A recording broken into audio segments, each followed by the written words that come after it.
Hello, Marcia Kavanaugh. Thanks so much for joining us. And this week we have maybe a little bit of some good news about the curve as far as Louisiana and the nation showing some favorable trends this week, though some areas do unfortunately remain high with their numbers of infection. We'll look at the latest from this holiday week, which was anything really but festive, but still hope persists. And joining us from their social distancing locations this evening are ERROL LABORDE, producer of Informed Sources, Dave Cohen, who is the news director at WWL Radio, Don Ostrom, Channel 12's Future Watch reporter, and Stephanie Grace, columnist, the New Orleans Advocate, the Times-Picayune. We're going to go over first to Dave, and can you just give us sort of an update? Where do we stand now? What are our curve numbers looking like? Hospital care, how is that going? Well, overall, it was a good week in terms of the numbers coming in. While they continue to climb, every day we've seen more cases. We saw several days this week with record numbers of deaths reported. The number of people going to hospitals, the curve on that has definitely been coming down. And we even saw a time during the week where it actually went down, not just the rate of increase went down, but the actual number of hospitalizations. And several times this week, we saw the number of people on ventilators come down. And that's extremely encouraging. You may recall that just a week ago, we thought by now we may run out of ventilators for all of the patients who would need them in Louisiana.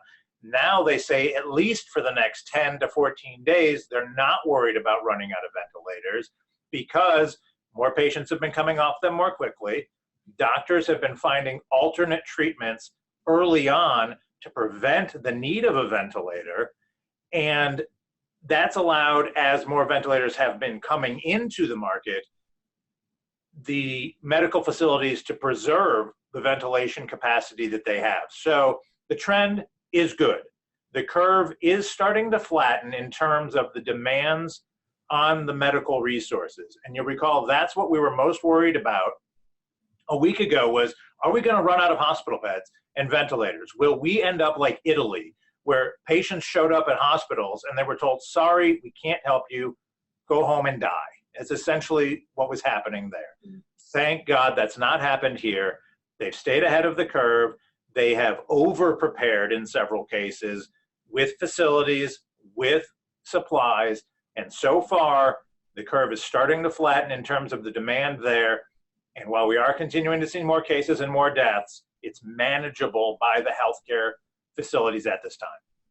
Dave, are they going to need the convention center space they're building out? Do you know? Hopefully not. Okay. Right now, you know, some people are saying, well, what a waste of money. Why did they do that? Because at the time, the demand, if the demand had continued to grow at the rate it was growing, they absolutely would have needed it. That's why the governor went from 200 beds initially to 1,000 beds to 2,000 beds, because that curve was not flattening. That demand was still clearly there. We haven't gotten day-by-day numbers on how many people have been in the convention center, but we know those numbers have been extremely low because the hospitals aren't overwhelmed now. All of the hospitals still have beds. And as long as they have beds, it's better to keep those patients in a hospital where in the event they do take a turn for the worse, they don't have to be transported back to a hospital while they recover. Remember, the convention center is supposed to be for people who went on a ventilator, had come off of it, and now we're in the recovery process where hopefully they could then transition home. But Dave, to follow up on that point, I'm starting to notice that maybe not as much in Louisiana but on the national level, there seems to be the beginnings of a backlash with people saying, we were scared, the numbers you gave us were too high. Remember those huge figures they gave for the number of people that were going to die this week across the country, and it didn't happen. And you're just starting to get people just starting to react a little bit more. And when the time comes to extending the days that we're still in the quarantine, I think that you can see the buildup of a little bit more resistance. It's a catch-22 for the public officials. The problem is that those numbers were based on modeling that what would happen if people either did not follow the stay-at-home orders or followed them very poorly. They were assuming initially that every individual who contracted coronavirus, COVID-19, would spread it to 3 other people. Through social distancing, through stay-at-home orders, through wearing the gloves and masks and all the measures, they've now got that number down in some places under 2. In some places, it's even less than that. So as you can see, if one person infected 3, and all 3 of those infected 3, and all 9 of those infected 3, and all 27 of the numbers would have grown much, much faster without social distancing and staying at home. The problem is most people said, you told us it was going to be much worse, and it wasn't. But it wasn't much worse because they listened and because the science has been improving with the ability to figure out, okay, as we see fewer and fewer spreading infections from one person to, instead of 3 people, just 2 people, or maybe 1 people or no one, that's why those numbers came down. And it is going to be a struggle to convince people to continue to follow the guidelines when the numbers aren't as frightening as they were once predicted. But still, and we're talking here in Louisiana, there's still going to be hundreds more deaths, it looks like. And we've already had hundreds and hundreds of deaths. And certainly all of those numbers are frightening. And Dave, I want you to touch on right now the rate of infection and also fatality among African Americans. That has been something that over this past week really came to light, not only here in New Orleans and across Louisiana, but in New York, in Chicago, in Detroit. We're hearing over and over that depending on where you are, anywhere from 60 to 75% of all of the people who die with COVID-19 are African American. Aren't a lot of those, Dave, the diseases that they say are comorbidities, heart disease, diabetes, aren't they higher than average in the African American community as well? Could that be some of the science behind it? And I don't think anyone's arguing with that. They say that you do have more obesity, which leads to more hypertension, and hypertension is responsible for 66% of the people who die in Louisiana have hypertension, high blood pressure, in addition to COVID-19. Diabetes comes in right behind that at 40-something%. So you do have far more hypertension and diabetes in the African American community, largely because you have more obesity and you have far less health care. I mean, and that's the thing that we're hearing locally, nationally, is that we have a population that is more impoverished, less access to health care, less access to healthy food, and less education about their health. And that has been something that this is putting a spotlight on now. And I think a really interesting social point is that in the age of political correctness, no one wants to talk about race on any of those kind of issues. And so when John Bell Edwards, I believe, was one of the first people to mention race, and thank God people like Mark Morial with the Urban League and other people backed him and all that, because you can't deal with the problem if you don't know you have the problem. And so once he mentioned it, all of a sudden it became a national story. And so I think that's the first step toward dealing with the problem into the future. And certainly something that needs to continue to be studied and worked on in the future. At this point, Dave, we're being told, don't get complacent. We still have challenges ahead. Absolutely. If people start spreading the disease to more people and more frequently are going out, having more contact with individuals, those numbers will turn around in a hurry. The problem is, like it took us 2 weeks to see the results of our hard work, if people stop doing that, it's going to take 2 weeks for us to see the detriment of not doing that hard work, and then we're really going to be in trouble because turning it around will take another month at that point. All righty, Dave, thanks a lot. We're going to go over with Dawn right now. Let's talk about education, because parents are at home with their kids and trying to continue education for them. How's that looking? Well, it's looking very likely that this is going to continue for the remainder of this school year. The governor has said it is likely that he will follow some other states that have already closed for the remainder of the 2019-2020 school year, which will effectively mean that March 13th was the last official school day for Louisiana students. 56% of the state's public school districts are doing some sort of virtual distance learning, but only 56% aren't. If schools are to close for the remainder of the school year, there's not a plan in place yet for how that will be handled, whether there will be summer school, whether school could resume early in the fall. We already go back to school the second week of August at most schools, so I don't know how much earlier you could push that. We may still be up against this coronavirus crisis at that point. So the Department of Education has said the plan could end up looking something like we looked right after Hurricane Katrina, where all students end up with independent plans to assess where they are versus where they needed to be, because they will have missed 2 months of active learning. In the private school system, where there is more access to virtual learning and schools have stayed in, students are actually learning new material and progressing. The same can't be said for the public school system. They're not necessarily teaching new materials because they can't prove that it's fair across the board. So there really will be a difference come next fall versus say a third grader who was in private school during this whole time versus a third grader who was in public school, and where their knowledge stopped and started. So it's going to be tricky. The good news, I guess, is Louisiana will be far from the only state dealing with the problem. There should be some national experts who can help figure out how we get from point A to point B. The people who are really hurt most in this whole situation is the high school seniors, who not only are missing out on the learning, but they're missing out on the experiences that come only with the high school senior year that they will never get back. And just anecdotally from the friends I've talked to, I think it might be hitting some of the parents even harder than the students themselves.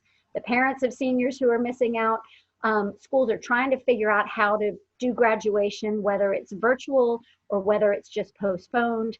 TOPS scholarships are impacted for these students because if the school systems choose to go to a pass-fail instead of a grade, there's the GPA requirement that isn't met with a pass-fail that would be met with a graded system. So there are a lot of lingering questions that the answers aren't really readily available to yet.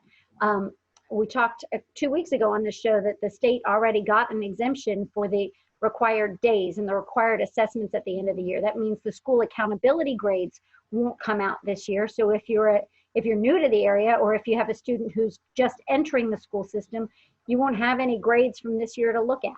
So that the impact is far reaching. It is definitely far reaching. And as you pointed out, it's not just the state of Louisiana. Oh no, It's really, for the most part, across the country.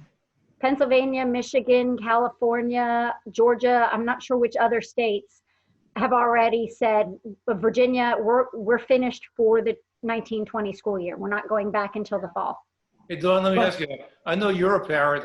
How's the homeschooling coming along? You a good teacher? Well, some of it I can't talk about out on TV. I can say I've been very, very pleased with what schools have done for my kids. My kids are in private schools and we've had a pretty good experience, but even then we have good days and we have bad days. I have a third grader, a fifth grader, and an eighth grader. And depending on the day, somebody needs mom's help or dad's help. So even though there's virtual school and the teachers are there and they're live, there's still a lot of push put on the parents to get it done too. Well, let me jump in real quick and put in a plug. WYES might be able to help. WYES is in the afternoon airing strictly educational programming for older kids. Of course, there's younger kids in the morning, but for the older kids, we're collaborating with LPB to air a program they're showing also around the state. And if you go to WYES.org, you will go to the landing page, the homepage, click on learning resources, and then there's a lot of stuff there to help parents like Dawn and everybody else at home for educational experiences and different learning tools and resources that you could use to help your kids. You know, though, we've talked to parents and teachers, and we're finding from teachers that their experience, even at some of the best public schools in the state, is much like when they hold a parent-teacher conference.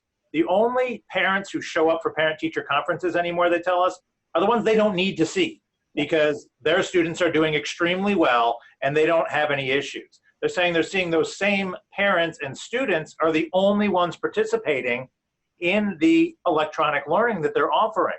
We've heard from teachers in St. Charles Parish, which has some of the best schools and scores in the state. They're saying only 3 or 4 students out of a class of 25 are having anything to do with what they're trying to do right now. Right. Well, I need to and all that. wrap this up a little bit. I mean, and every household has their unique challenges too in terms of being able to access what's available online. So, all right, guys, thanks a lot. We're going to move over to Stephanie right now. And it looks like governors across the nation, certainly our governor, are getting good report cards. They are. There was actually a poll that came out about governors nationally. The poll asked people across the country, how do you think your governor is doing? So you can't break it out by state. but the number was very high. Approval rating was 74% compared to 24%. And of course, that includes states like California, New York, Louisiana, where the governors have been very proactive and very tough, and Florida and Georgia and places where the governors have not been. So, but that puts governors as a group right behind Tony Fauci, who had a 78% approval rating, and way ahead of President Trump, who had a 46% approval rating nationally. Now, we don't know, there's a different poll that was taken in Louisiana, and we should say caveat, it was taken by a group that is associated with Governor Edwards, so for what that's worth. But the numbers were very stark, and I think they reflect what we're seeing. His approval rating was 66%, and his disapproval only 18%. And that's, of course, a very strong number among Democrats, 81%, but also a very strong number among Republicans, 56% to 25% disapproving. And I think, what we're seeing is something kind of remarkable, which is the partisanship that has been such a feature of the John Bel Edwards era has really just been taken down a very big notch. And you're seeing John Bel Edwards, for example, this past week appearing at a press conference, not the first one, with Jeff Landry. I mean, those two have been at each other for 4 years. And, in fact, the governor, Jeff Landry, presented the governor with a mask with the state of Louisiana seal on it. John Kennedy is not criticizing him. He's working very closely with Bill Cassidy, Republican physician in the Senate.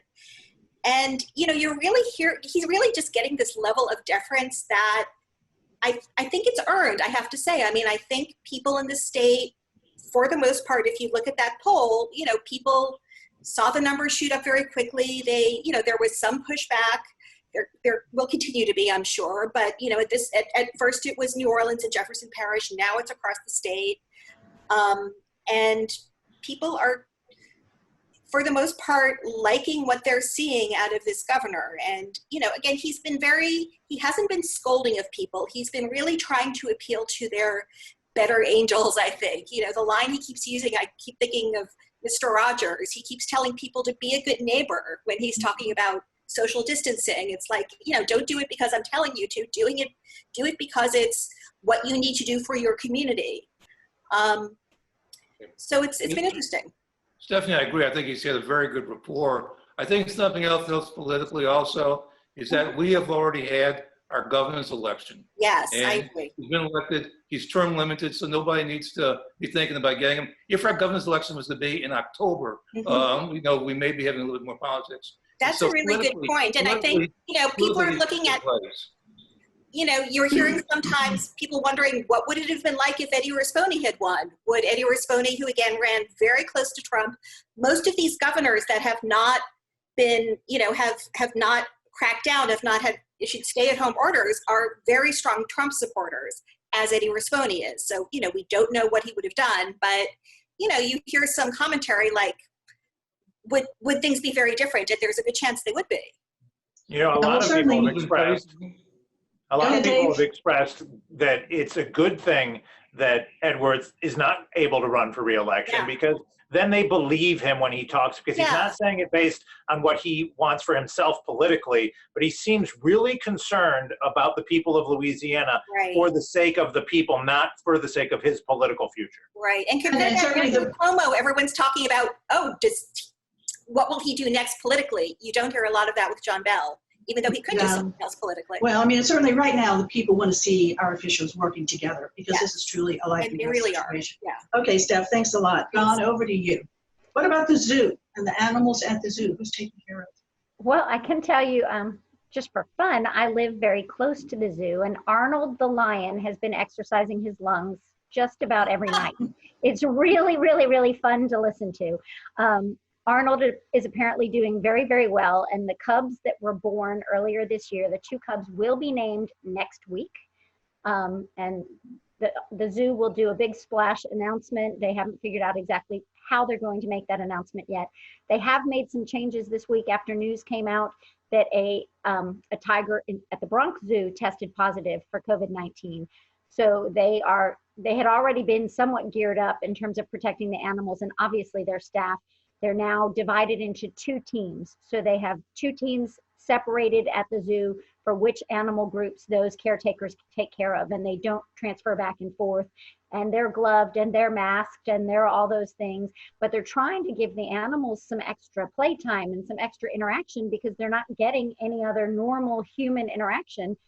There was a story that came out of a zoo in Asia this week that the pandas had mated for the first time in 10 years because they didn't have people watching them anymore. So the animals are doing their own animal things, but they are also a little bit lonely from the people. So they're getting a little extra playtime. A lot of the animals like to eat watermelons and other fruits like that and bat them around and play with them. So they're making sure that happens.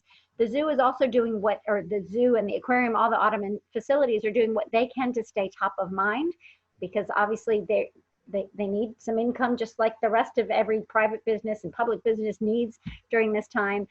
They're doing some school learning type things, some Facebook Lives and things like that have drawn a lot of attention from schools and locals alike. They cannot say at this point. I asked, which facility would be first to open if any of the restrictions were lifted. They couldn't answer that question at this time. They're doing virtual community connection series, trying to keep people together. But the animals are okay, so I'm told. Well, that's good. And then they may miss us. We certainly miss them. Yeah. And going to the beautiful zoo, just being there alone is just such a pleasant time. If you're in the Uptown area near the zoo, kind of anytime after 7 o'clock at night, that sound you hear, it's Arnold. Wonderful. So Good for we Arnold. know they're not going to name the baby cubs Corona and COVID, right? No, they are not. They were not on. I can't remember they did put out a poll, a list of 3 possible names, and the top 2 vote getters will get them. And Corona All right, we need to nowhere near there. We need to move along. Thanks a lot, Don. E, over to you. This has been a holiday week. Easter coming up and Passover. Not exactly a festive week. As much of a downer as this Good Friday is, it is nowhere near as tragic as Good Friday in 1788. That's when a fire started in the French Quarter that wound up burning 800 buildings between Good Friday and the next day. It was one of the all-time great tragedies in New Orleans history, and including the church was burned down. And there's legend that one problem they had is that they couldn't ring the bells because on Good Friday you're not supposed to ring bells. And so from that was during the Spanish period. And so they started a rebuilding effort. And then in 1792, there was another fire. And so that was 2 incidents. But also I want to ask Dave, you talked to Rabbi Cohen about some of the virtual things that are going on? Yeah, he wanted to reassure Jews during this time of Passover that it's okay to not have a Seder. In fact, he said you shouldn't invite your friends and family over for the traditional meal that Jews have to begin and end the Passover observance. He said, because you have to continue to practice social distancing, and said God will understand, because the first rule is to preserve health and life. And he said, if you can't eat the prescribed foods that are normally eaten, the unleavened bread, during the Passover period, that's okay. He said he himself could not find it in the store, and he wasn't going store to store looking for it. So he wanted to reassure people, much the way we've heard from the Archbishop, much the way we've heard from other leaders, that at this time, safety and protecting yourself is what matters, that the traditions and the rituals, those things can wait for now. And that's also for church services too. Very much. I want to mention something services, et cetera. anecdotally. It's not connected with Easter per se, but it certainly is connected with this kind of situation. In 1887, there was a priest, a redemptorist priest, who was working in the Irish Channel. And at that time, there was a huge yellow fever epidemic. And he came partially because he wanted to work with the yellow fever victims, and he contracted it, and he died from it too. So that was Father Silos, Francis Silos. And since then, there has been an effort to try to get him canonized as a saint. There's actually a person uptown whose job it is, and he's gotten some recognition from the Vatican. He's beatified, which is a step before being recognized as being a saint. And so we do have experience with a horrible disease in the city, and somebody trying to deal with it. What about religion? Okay, well, we need to move to the next segment now with Dave. Excuse me? Just a quick touch on timeline. I mean, how do you think things will be changing for us in these weeks and months to come? Well, of course, nobody knows. And that's the real challenge is we don't know. We've seen some states already extend their stay-at-home orders all the way into May, several weeks into May. Others are already talking about June. Here in Louisiana, currently April 30th is when the stay-at-home order would expire if the governor does not adjust it. However, he has already told us he doesn't know if he's going to adjust it. And unlike what we saw in Wuhan, China, where earlier this week, they, after 11 weeks of lockdown, essentially said, okay, the lockdown's over. If you have a smartphone app on which you can verify you have not been exposed to anyone with it, or you've already had it and have the antibodies against it, here in Louisiana, what Governor Edwards said we should expect is a phased in reopening and reassimilation of society, because it's not going to be just open the floodgates and let everyone go. It's going to be, okay, now we can do this, and then we can do this. And over time, I think we'll see more freedoms. But as Dr. Fauci told us this week also, this may be seasonal.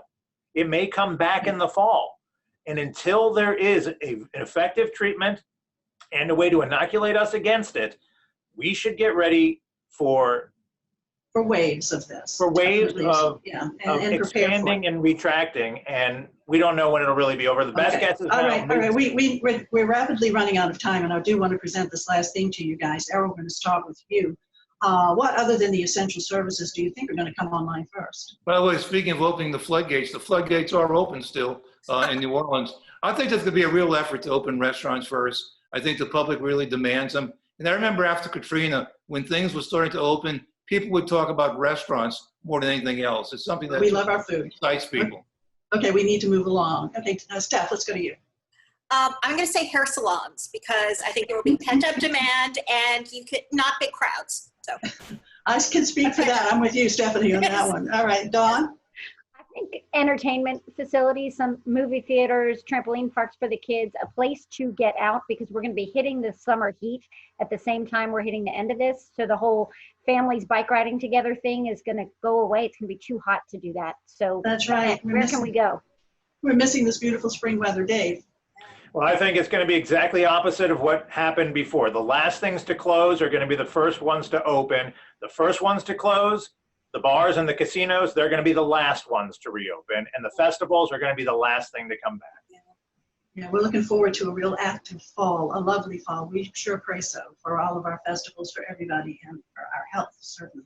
Thanks so much, guys, for joining us, each and every one of you, at our different social, just different locations, remote locations, social distancing. And thank you guys so much for joining us too. Of course, we'll be back here for Informed Sources next Friday. In the meantime, stay well, everyone.